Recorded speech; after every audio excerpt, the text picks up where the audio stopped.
against the Palestinian people. In clear violation of all humanitarian norms and international human rights laws, Israel has staged series of heavy airstrikes in Gaza, attacked innocent civilians in and outside Al-Aqsa Mosque, forced evictions, and imposed restrictions on fundamental freedoms of the Palestinian people. The indiscriminate use of force by the Israeli forces has resulted in deaths and injuries to a large number of innocent Palestinians, including women and children. Since the current escalation in Palestine, Pakistan is at the forefront of diplomatic efforts to highlight the worsening situation in the occupied Palestinian territories. Our outreach efforts are aimed at formulating a unified and unequivocal response from the international community against the Israeli aggression. Prime Minister Imran Khan held telephonic conversations with President of Palestine Mahmoud Abbas, custodian of the two holy mosques King Salman bin Abdul Aziz Al Saud, and President of Turkey Recep Tayyip Erdogan.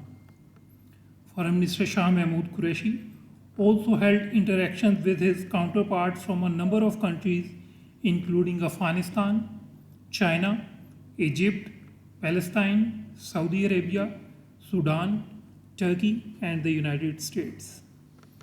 The Foreign Minister also represented Pakistan at the virtual open-ended emergency meeting of the OIC Executive Committee to discuss Israel's aggression against the Palestinian people. During all these interactions, the Prime Minister and the Foreign Minister condemned the indiscriminate use of force and attacks by the Israeli forces in Al-Aqsa and Gaza, called for protection of civilians, and underscored the need for the international community to take urgent steps to address the grave situation in the occupied territories. They also reaffirmed Pakistan's abiding commitment to the Palestinian cause and called for establishment of a viable, independent, and contiguous state of Palestine. On the basis of internationally agreed parameters, with pre-1967 borders and with Al-Aqsa as the capital of Palestinian state. As part of Pakistan's intensive diplomatic outreach efforts to mobilize international support, Foreign Minister Shah Mahmood Qureshi is currently in New York to participate in the UN General Assembly meeting on the Palestine issue today. We hope the special meeting of the UN General Assembly will help send a strong message on behalf of the OIC to the international community to help end the Israeli aggression and to take concrete steps to find a solution to the Palestinian issue. On his way to New York, the Foreign Minister visited Turkey and called on the President of Turkey. The Foreign Minister also met with his Turkish counterpart. During these meetings, the Foreign Minister discussed the entire gamut of bilateral and regional issues, including the ongoing crisis in the occupied Palestinian territories and Pakistan's diplomatic efforts in this regard, Pakistan-Turkey bilateral relations, a rising Islamophobia, Pakistan's role in the Afghan peace process, and the Jammu and Kashmir dispute. President Erdogan particularly appreciated Pakistan's diplomatic efforts and its steadfast support for the Palestinian people. Prime Minister Imran Khan had a telephone conversation with the Chinese Premier Li Keqiang today. During the call, 70th anniversary of establishment of Pakistan-China diplomatic ties, bilateral relations, and vaccine cooperation between the two countries were discussed. The Prime Minister congratulated Premier Li and the Chinese leadership for successful landing of the Chinese spacecraft on Mars, which showed rising technological prowess of China. Prime Minister Imran Khan emphasized that with collective and tireless efforts over the years, Pakistan and China had transformed their relationship into an all-weather strategic cooperative partnership. The Prime Minister highlighted Pakistan-China cooperation in fighting COVID-19 and deeply appreciated China's continued support to Pakistan in supply of COVID-19 vaccine. The second round of Pakistan-Thailand bilateral political consultations was held virtually. Foreign Secretary Suhail Mahmood and Permanent Secretary of Thai Ministry of Foreign Affairs led their respective delegations at the meeting. Both sides reviewed the bilateral relations in all areas of cooperation, including political, defense, security, economic, trade, and investment. They also discussed the regional situation, including the efforts by Pakistan to promote peace and reconciliation in Afghanistan and the imperative of resolution of the Jammu and Kashmir dispute. The Foreign Secretary reiterated Pakistan's desire for full dialogue partnership with ASEAN and thanked Thailand for its consistent support to Pakistan in this regard.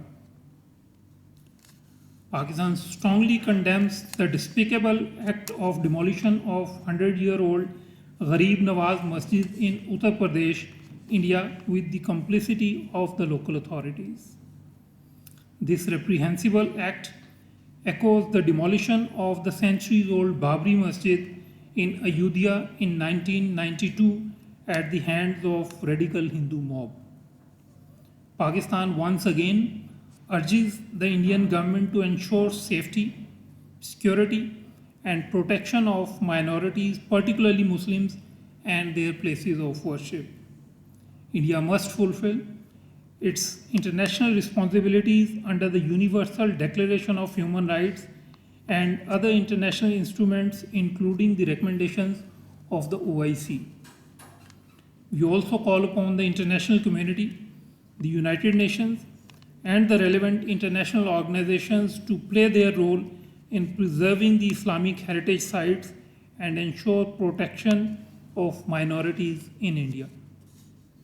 Now coming to the situation in Indian illegally occupied Jammu and Kashmir. We are deeply grieved on the demise of Ashraf Sehrai, who passed away in Indian custody. Ashraf Sehrai was the senior leader of the All Parties Hurriyat Conference and chairman of the Tehreek-e-Hurriyat Jammu and Kashmir. He was arrested last year on the trumped-up charges under the Draconian Public Safety Act in Indian illegally occupied Jammu and Kashmir. Mr. Sehrai remained incarcerated in Indian jail under squalid conditions despite serious deterioration of his health and the prevailing COVID-19 crisis. Like him, a number of Kashmiri leaders continue to languish in Indian jails, with many at undisclosed locations throughout India. As the COVID-19 situation in India deteriorates, we also remain deeply concerned over the health and safety of these incarcerated Kashmiri leaders. As you may all know, that 21st May marks the martyrdom anniversaries of prominent Kashmiri leaders Mir Waiz Maulvi Muhammad Farooq, Khwaja Abdul Ghani Lon, and the martyrs of Hawal. It was on 21st May 1990 that Mir Waiz Farooq was shot dead by the agents of Indian agencies at his residence in Srinagar. On the same day, 70 mourners were killed when Indian troops opened indiscriminate fire on his funeral procession in Hawal area of Srinagar. Then on 21st May 2002, Khwaja Abdul Ghani Lon was also martyred by the agents of Indian agencies. These heinous crimes and extrajudicial killings of innocent Kashmiris in fake encounters and staged cordon and search operations continue unabated to date. Most recently, Indian occupation forces extrajudicially killed 2 more innocent Kashmiris in Khanmo area in the outskirts of Srinagar. The impunity granted to the Indian occupation forces has resulted in the systematic targeting of Kashmiri youth through extrajudicial killings, torture in custody, and forced disappearances and incarcerations. Pakistan has consistently emphasized that the gross and systematic violations of human rights being perpetrated by the Indian occupation forces warrant an investigation by a United Nations Commission of Inquiry, as recommended by the OHCHR in its report of 2018 as well as its report of 2019. Pakistan reiterates its call for independent inquiry under international scrutiny to investigate the unabated extrajudicial killings of Kashmiris by the Indian occupation forces and bring the perpetrators of these heinous crimes to justice. I thank you very much, and I'm happy to take questions on these or other foreign policy related developments.